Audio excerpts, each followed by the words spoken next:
What's up everyone, my name is Mike, and welcome to another GameCast review. Today I'll be taking a look at Cuphead for PC. Enjoy.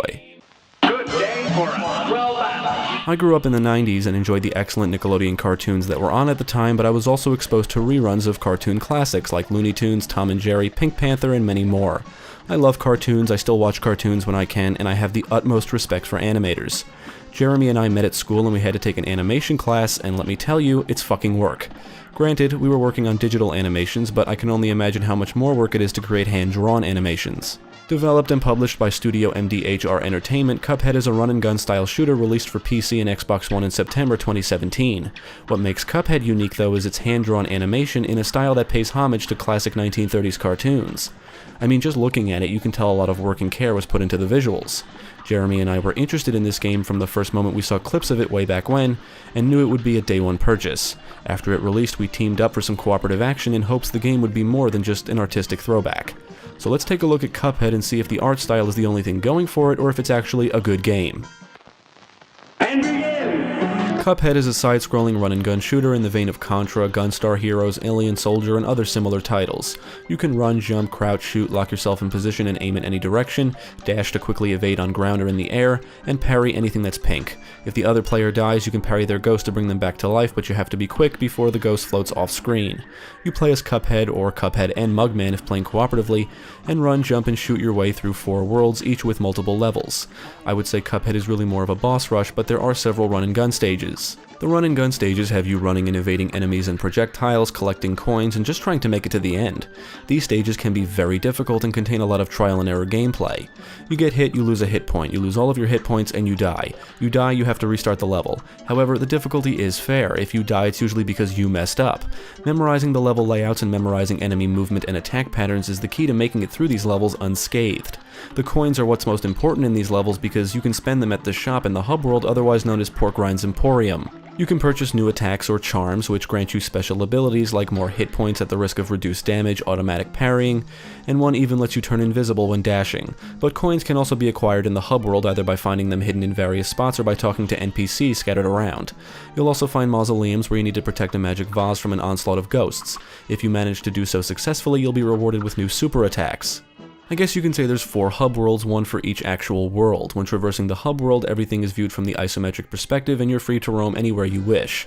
You need to defeat bosses and run-and-gun levels in any order you wish to be granted access to new areas, but you can find shortcuts in the hub world that allow you to skip levels, I guess. But why you would want to do that is crazy because the gameplay is just phenomenal. Even after dying repeatedly, I was always eager to jump right back into the action. This map will get red hot. The run-and-gun levels are cool, but it's the boss levels that are the real highlight here. Whenever you approach a boss level, you're provided the name of the boss, the quote-unquote episode, and you can choose from 2 difficulty modes, simple and regular. Once you complete the game, you'll unlock the expert difficulty mode where things become much faster paced. The first 3 worlds have a handful of bosses to battle, and the final world only has 2. However, the second to last boss has you participating in a game of sorts where you roll dice, battle several what I'll call mini-bosses, and need to make it to the end of the board to battle the actual boss. All of the bosses have various phases and attack patterns that need to be memorized if you want to survive. They all have attack patterns, but their patterns of attacks seem to be randomized. For example, they may fire this attack first and that attack second, but if you have to restart the battle, you may notice they change up which attack comes first, second, and so on. It's a great way to keep you on edge, and you always have to be alert. Some boss levels have you flying a plane where you can fire machine guns, and later on you can also fire bombs. When in a plane, you can still parry and even shrink down to move faster and dodge attacks quickly, but the range of your bullets will be significantly reduced. You can always enlarge yourself at any time. These levels are basically shmups, but they manage to fit in nicely and are a great change of pace compared to the standard run-and-gun boss levels.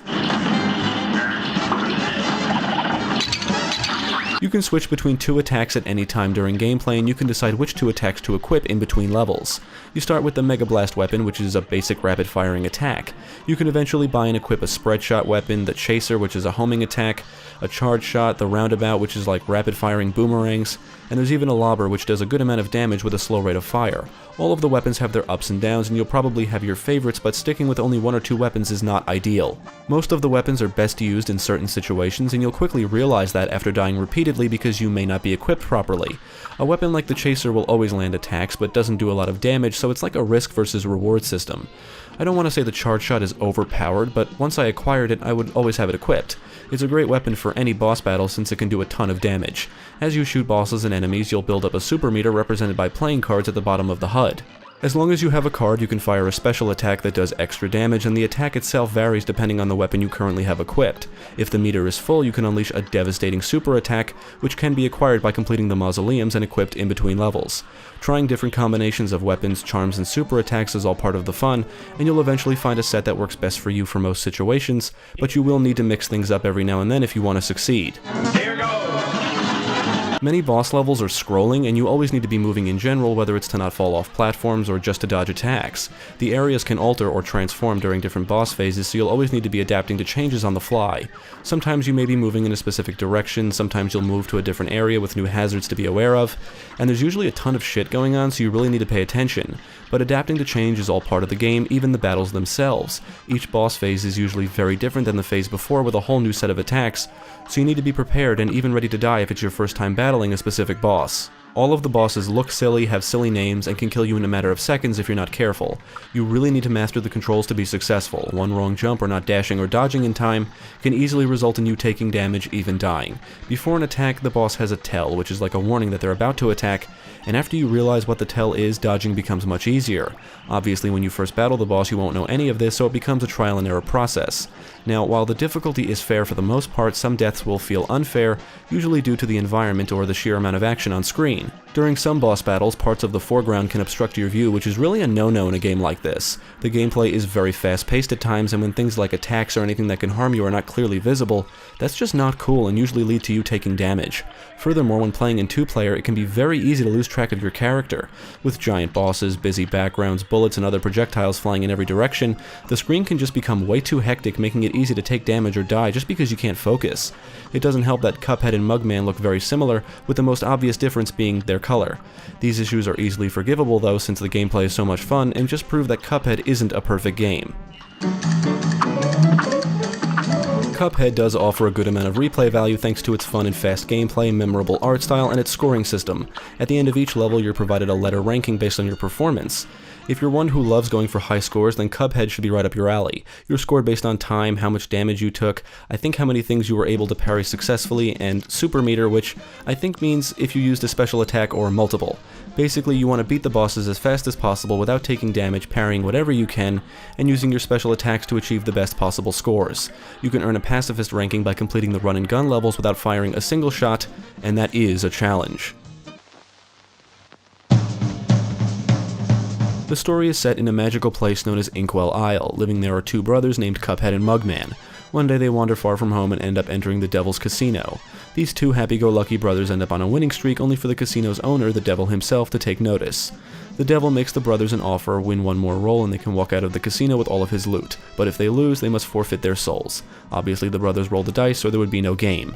Regardless, they lose the roll, then plead for their lives and end up making a deal. The Devil asks them to collect the souls of his runaway debtors by midnight, and if they succeed, they will be pardoned. The plot is provided in a storybook style with text and no real voice dialogue. Characters throughout the game may mumble, groan, and make noises, but to know what's going on you'll need to read. The plot is simple, humorous, and is just a way to set up the gameplay. Now, the visuals are absolutely incredible. Cuphead perfectly captures the 1930s cartoon aesthetic, and the entire visual presentation is just jaw-dropping. It's jaw-dropping because you can actually see the amount of work that went into each and every little detail, from the watercolor backgrounds to the actual hand-drawn cell animations. You'll always see a film grain with white spots accompanied by the sounds of crackling that gives off this whole old-school cartoon feel. Whenever a level starts, Cuphead pulls up his pants and Mugman takes a drink from his head, and it's just adorable. The backgrounds are full of little details like characters jumping up and down, sitting at tables, and waiters walking by during the Ribby and Croaks battle. You can see mountains, farms, and fields in the parallax scrolling background during the Hildeberg battle. When you battle Werner Wernman, you could see the eyes of a cat peeping through the holes from behind the wooden wall, only for the cat to come smashing through said wall during one of the boss phases. The audio is another story. You've got your classic cartoon sound effects that should put a smile on anybody's face, but the music is on a whole other level. The soundtrack is full of these fantastic, catchy jazz tunes that are not only memorable, but perfectly capture the 1930s theme and feel the game is going for. The entire presentation is downright amazing. On the technical side, the game ran smooth, but there was definitely some bugs. At one point we both died, but the boss battle just kept going as if we were still alive. And we're quite certain you cannot beat the final boss battle if playing cooperatively, and one player dies before the second phase starts. At least we couldn't.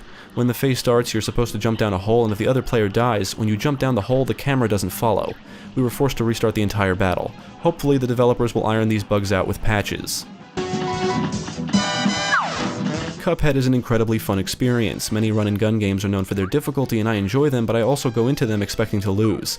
I did the same with Cuphead and had a great time. But Cuphead is special. In most games within this genre, after constantly getting killed, I'll eventually get frustrated or annoyed and then just give up and move on to something else. But with Cuphead, I always wanted to jump back into the gameplay no matter how many times I died. It took Jeremy and I about 4 days of several hours of playing to beat the game once, and we're only disappointed that the experience had to end. Cuphead not only perfectly resembles cartoons from the 1930s, but it offers gameplay that's fun, challenging, and addictive. Each death was a learning experience and gave us a reason to replay through a battle and admire all the visual details, while at the same time enjoying the excellent music and exciting fast-paced action that just never lets up. I would recommend everybody play Cuphead, and if you haven't played it yet, well, what are you waiting for? If you don't like run-and-gun games or side-scrolling shooters, well, that's really a damn shame because you truly are missing out on an experience like no other. Yes, the cartoon visuals are what lured me in, but it's the gameplay that got me hooked. Cuphead is not just a generic side-scroller with a beautiful art style. No, it's an incredibly fun and challenging game. It's one of the greatest run-and-gun games we've ever played and is easily one of the greatest games of the generation. I really hope the developers work on some DLC, even sequels, because I would love to see more of this beautiful art style and see what kind of crazy situations Cuphead and Mugman find themselves in future titles. Thanks for tuning in. I hope this review proved helpful. Stick with GameCast for more quality content, including the latest gaming news, podcasts, let's plays, and even more reviews. Be sure to check out my channel, Gaming Pastime, for new game reviews released every week. My name is Mike, and I thank you for watching.